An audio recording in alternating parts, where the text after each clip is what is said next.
So it was Cutie and her boyfriend, and then Ruby, and then Pink Boots came later, and then Cutie's close friend, we'll call her Portia. So like I said earlier, Pink Boots was pretty cold to me when he came into the party. So he greeted everybody with a hug and, hey, you know, all hi and everything. And then when it came to me, he gave me like a dry hug, and then he said hello. So him greeting me like that kind of confirmed what I already knew in the back of my mind. And another thing that stood out to me was that Ruby asked my husband what he did for a living. And he was kind of like taken aback that she even like had the nerve to ask that. And so he answered by saying that he does his best for a living.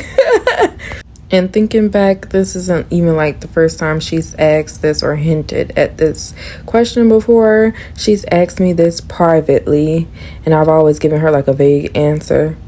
But anyways, you can kind of tell that she was like ticked off by him not answering the question, but everybody else laughed. We all laughed.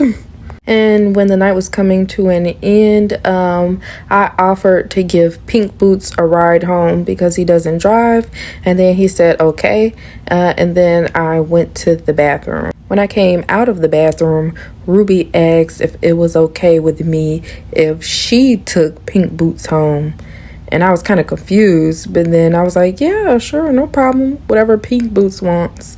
And Pink Boots said, yeah, that's cool with him. So we all said our goodbyes and started heading to our cars. Once we made it to the car, my husband told me what really happened.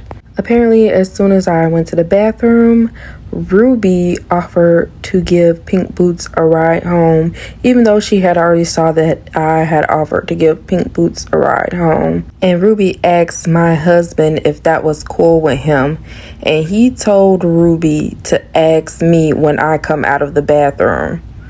So again, here Ruby goes with the weird behavior. That same night, after everybody made it home safely, Ruby sent us an invite to a potluck. And just guess when the date of the potluck was for. And if you guessed the same date as my grandfather's funeral, the date that I told her beforehand was the funeral, then you are correct.